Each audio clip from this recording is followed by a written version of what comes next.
Hi guys and girls, welcome back. In today's video we're going to be dismantling the shed. So as you can see behind me here, it is completely emptied out now, so the plan is to remove the tarpaulin off the top and then collapse it all down completely and move it into my garage. It is the 27th of December today, so it's on the cold side and it's a bit damp.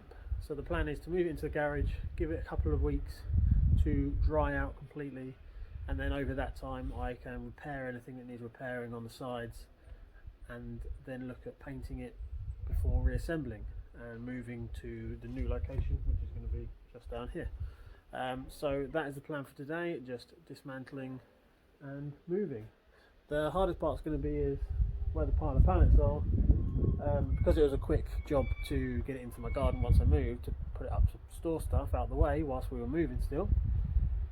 I've screwed the tarpaulin to the bottom corner of the base of the shed, and there was a load of pallets in my way, so let's go have some fun moving some pallets.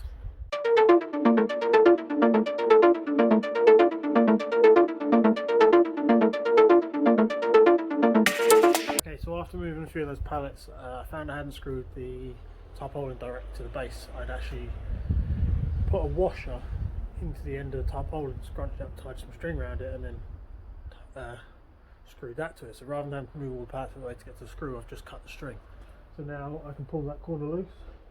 Gonna have to go round to the other side of the fence up here, because I've screwed it to there, and then I just literally untie all this, and I should, in theory, fingers crossed, be able to just pull it off, and then we'll go from there. Okay, so it's all unscrewed. Now for the moment of truth.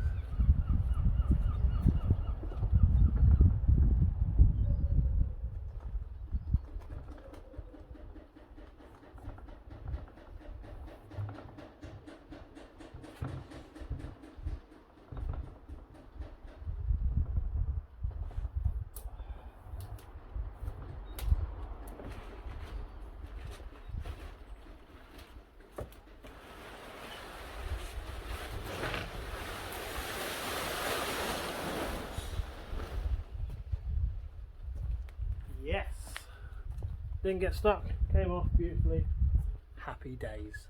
So now it's time for the partially boring bit, I guess.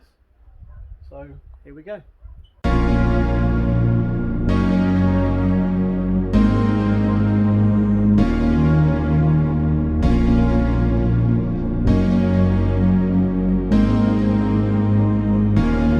Taken every screw out bar 3, I think it is, because the heads are a bit rusty.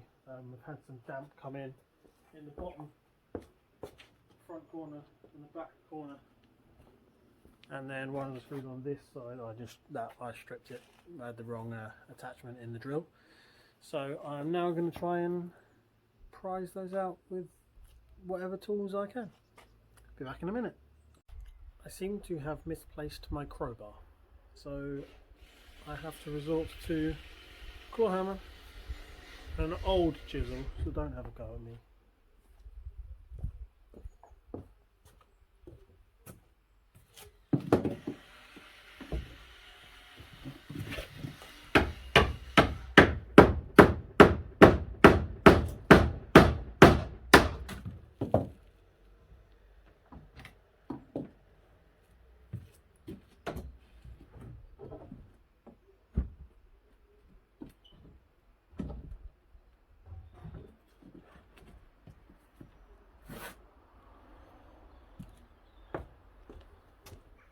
It worked.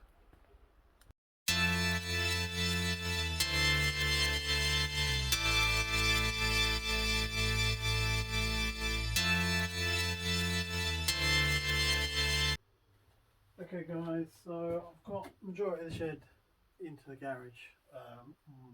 I've just got the base to bring in. Before I do that, I think I'm going to get rid of these 2 panes of glass, because this one has a giant crack down it. I don't want to knock it and it break all over the garage floor, so I'm going to do those now. I've already removed the trim from the sides and in the middle. It's just held in now by the mastic from when we put them back in after getting the shed in the first place. So So this side of the piece has already been taken out, I've put it over there, so that gives me something to grab hold of at least. Okay. Yeah, so you can imagine that breaking all over my garage floor, not what I want. Especially because I'm in and out of here quite a lot doing other projects, and also we have a second fridge freezer and that in the garage, so it wouldn't be practical, well not practical, but it wouldn't be a good idea basically to have something that could potentially break when we're in and out quite often.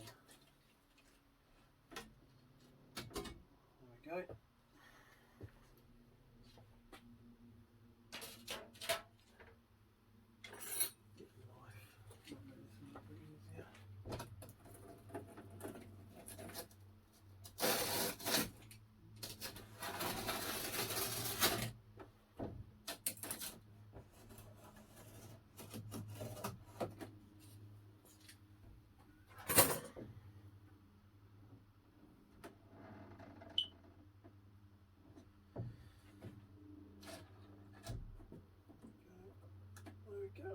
Oh goodness me, this side does not want to let go.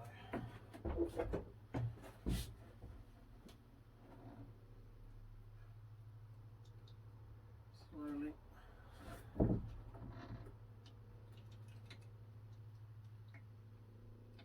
can hear it letting go. Should have worn gloves doing this, guys, so if you are going to do this, please do not copy what I'm doing.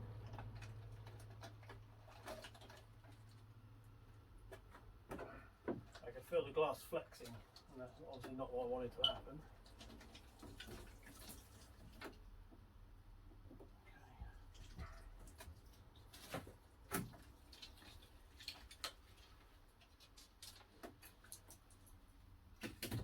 I'm not sure what seam I used to put these windows in, but that is good stuff. Since my dad helped me build this, I may have to ask him.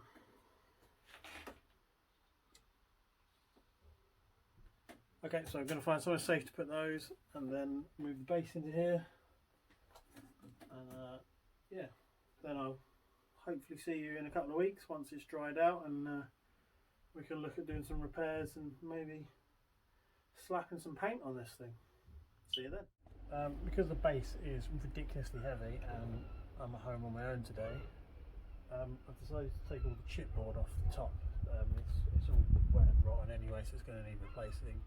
Or if I do go back down to the tone groove boarding underneath, it's going to come off anyway. So to check all the wood underneath, I'm going to take it off, and to make it easier for me to move around into my garage, so it's going to come off first. So we'll crack on with that now.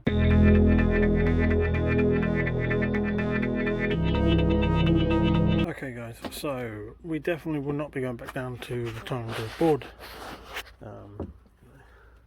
Things like this and this. It's all a bit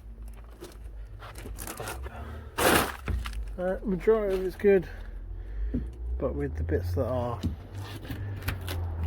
you know, pretty mank,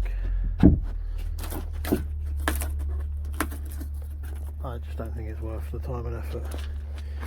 If anything, we may look at making an entire new base, but that we'll wait and see. So this project is trying to be done out of recycled materials, hence all the pallet wood, and as cheap as possible, but to still look good. So, you know, I'll spend money on the things that I need to, you know, the felt for the roof, the paint, and then when it comes to actually kitting out the bar. But if I can repair the shed and the base with reclaimed, reused, free materials, then that's what I plan on doing. So right now we'll get this into the garage, let it all dry out, and then we'll come back to it in a couple of weeks and try and work out a plan.